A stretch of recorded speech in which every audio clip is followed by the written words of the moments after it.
Siya'y tulele na wang kang luisa.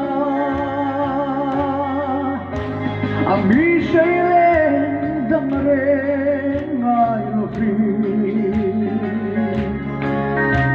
Chuan na mualdang ture kang dolo.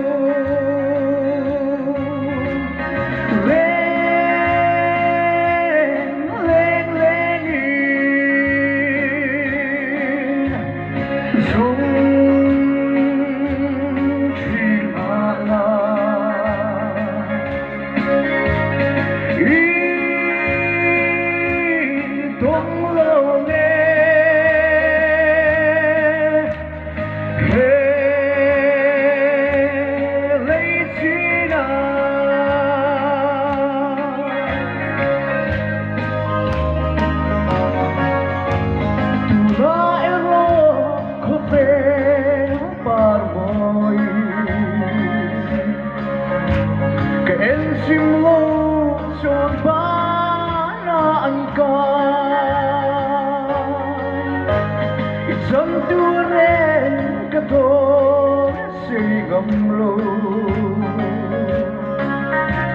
Kasya'y dulay lamang laulegro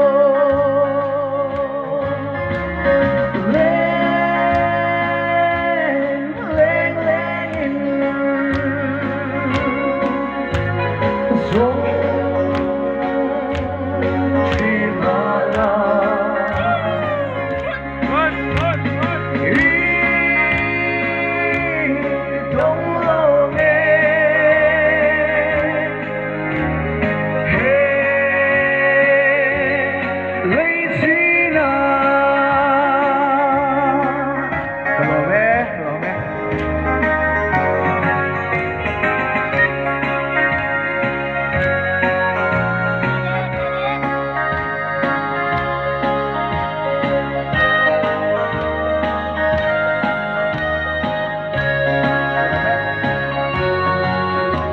Kasya'y dulay kaen na simlote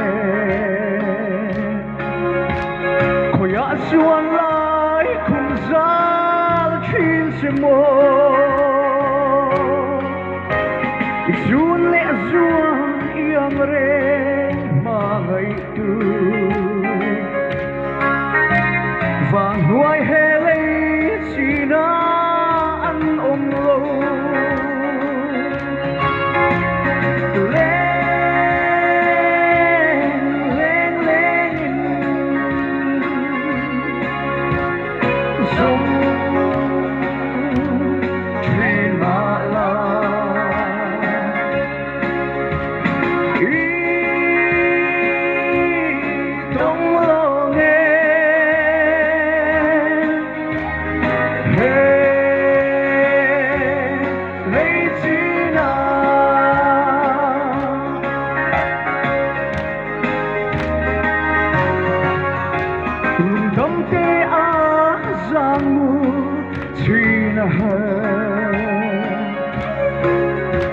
Tinlay ruka ayang itamre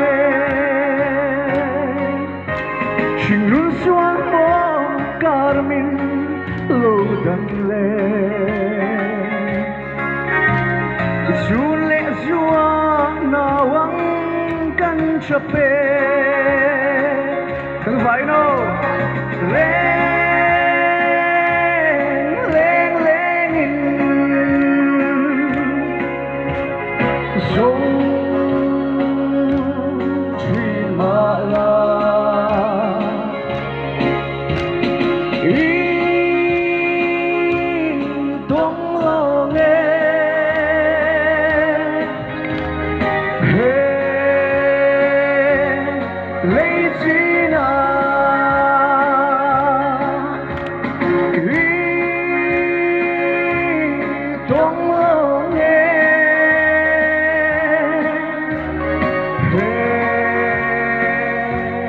Lay